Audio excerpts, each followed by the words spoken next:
اللہ تعالیٰ اپنی مہربانی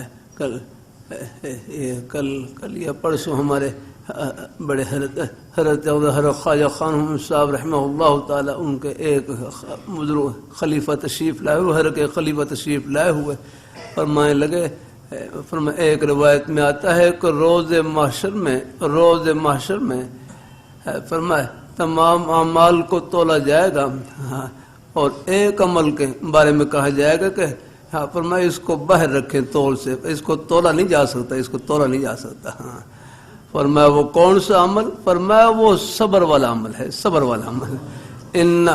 صبر کے بارے میں آتا ہے انما یوفی الصابرون اجرہم بغیر حساب، کہ صبر کرنے والوں کو بے حساب اجر دیا جائے گا، تو وہ تول میں کہاں آ سکتا ہے؟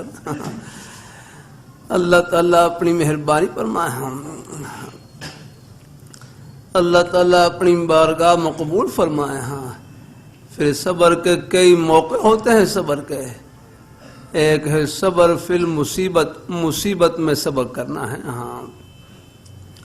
بیماری تکلیف میں صبر کرنا ہے، پریشانی تکلیف میں صبر کرنا ہے۔ اللہ تعالیٰ کے نیک بندوں پر حالات آتے ہیں، رہتے نہیں، اللہ کوئی نہ کوئی سبیل نکال دیتے ہیں۔